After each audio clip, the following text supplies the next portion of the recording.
Hello, good morning children. I am Vijayalakshmi from Tiny Tots group of schools. I am teaching social for 4th class students. Already we completed 3 sessions about northern mountains.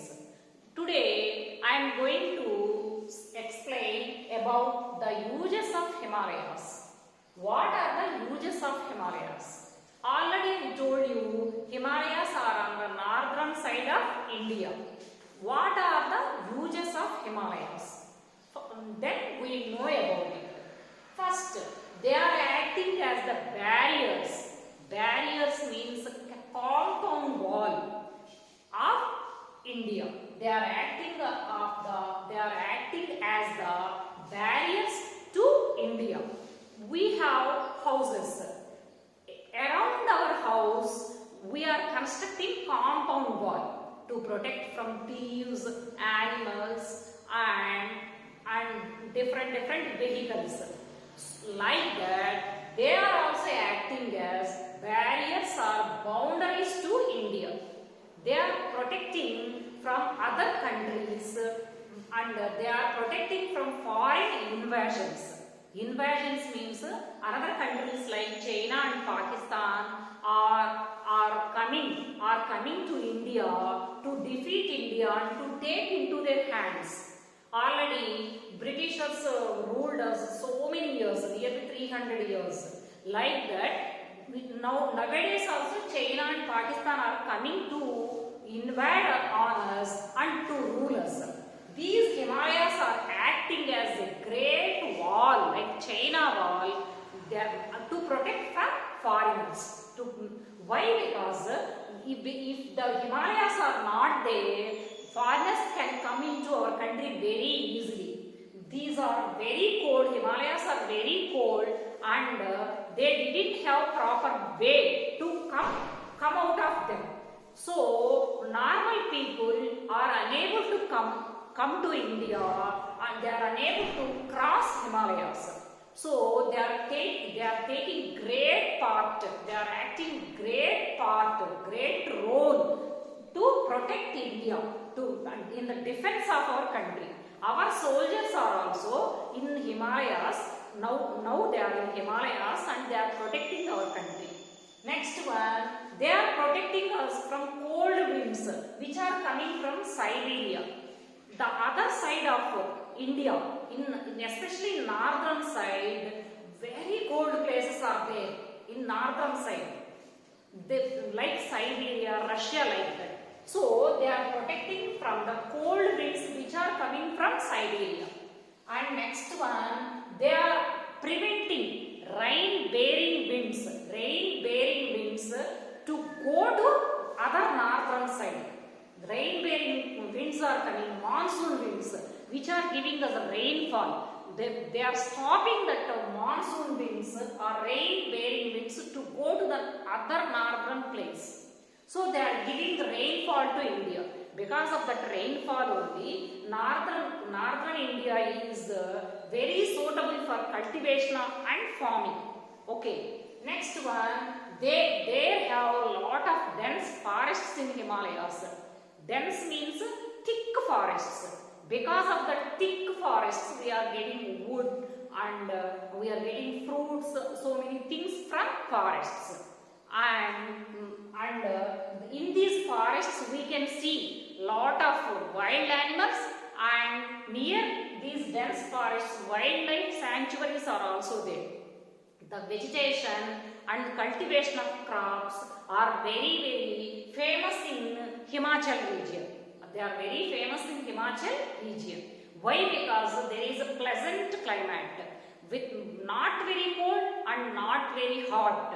So this Himachal region and Shivalik regions are very suitable for cultivation. And for example, tea gardens and orchards also. And orchards means fruit gardens also. Like that. These are very famous for dense forests. And many rivers like Ganga, Yamuna, Brahmaputra, Indus and Satluj, they are taking birth in these Himalayas only. In Himadri region. So these rivers are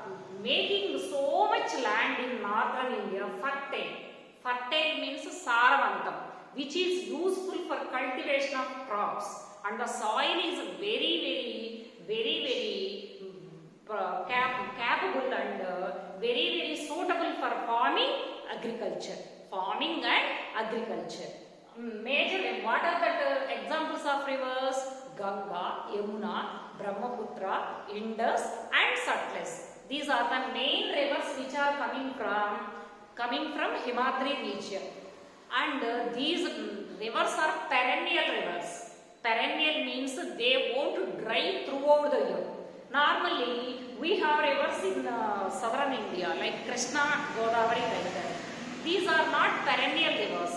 These are seasonal rivers. In rainy season and winter season only there will be lot of water. In summer season, we can't see that much water like rainy season and winter season. These are called seasonal rivers. But the rivers which are flowing from Himalayas, those are all perennial rivers. Perennial rivers. These are very useful and they lot of dams and reservoirs are constructed on the rivers to cultivate land. They are useful for irrigation and they are useful for getting hydroelectricity. Okay, so that's like these rivers are very useful to us. Next one, they are influencing politics in India. What is the meaning of politics? Rajakiya, politics in India, political life in India. How? I'll explain now.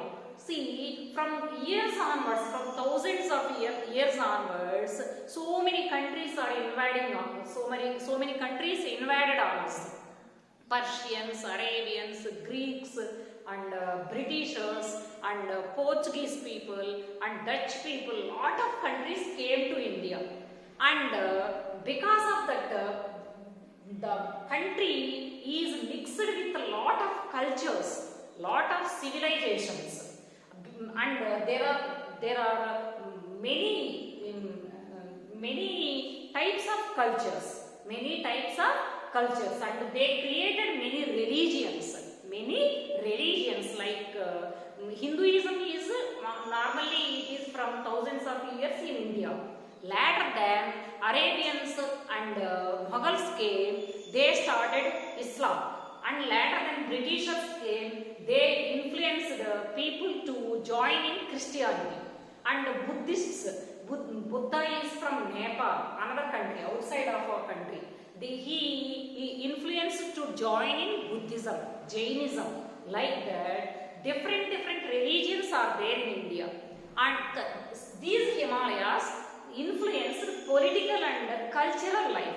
So many types of countries, so many countries came to India and they ruled our country. So it influenced politics and culture also in India. So these are the uses of Himalayas. Just you copy in your notebook, HW, what are the uses of Himalayas? First one, barriers. They acted as barriers. They are playing an important role in the defense of our country. And second one, they are stopping cold winds which are coming from Siberia, and they are preventing rain-bearing monsoons to go to the another northern places in the world outside of India. They are stopping rain-bearing monsoons there and they are causing rainfall.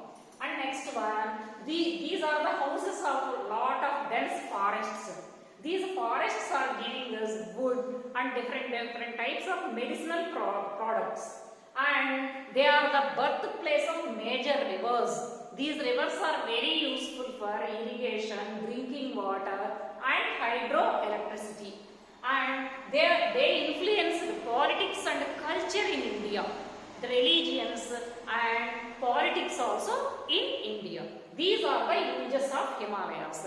Just you write in your notebook and practice this word 2 or 3 times. Then you can understand what are the uses of Himalayas. And our lesson is completed. Now I am going to recap the lesson again. See, look at this meaning. What is the meaning of Himalayas? Abode of snow. What is the meaning of Himalayas? abode of snow, house of snow. And next one, there are three parallel ranges. First one is Himadri, second one is Himachal, third one is Shivalik. And Trans-Himalayan ranges and Purvanchal ranges are also there. Himadri is famous for highest mountain peaks like Kanchenjunga, Mount Everest and Nanda Devi, and different rivers like Ganga, Yamuna, Indus, Satluj and Brahmaputra. And there is no life in Himadri region. Why? Because it is completely filled with snow. That's why there is no life. We can't see vegetation and forests there. And Himachal is very famous for hill stations and valleys and mountain passes.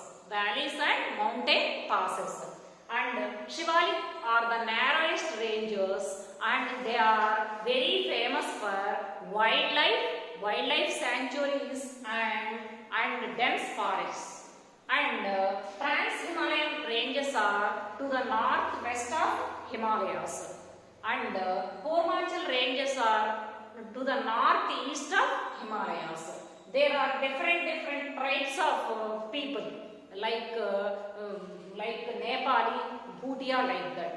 And in Purvanchal range, different hills are there. They are celebrating Eid, Shivaratri. Thus, in Kulu Valley, they are celebrating Dasara festival very well. Purvanchal ranges are covered with thick forests, like that. And the life in these three regions, in Himadri there is no life, and Himachal and Shivalik, there people can live happily in pleasant atmosphere. And already I explained you uses of Himalayas. Okay, bye children. Today you write this word web in your notebook 3 times.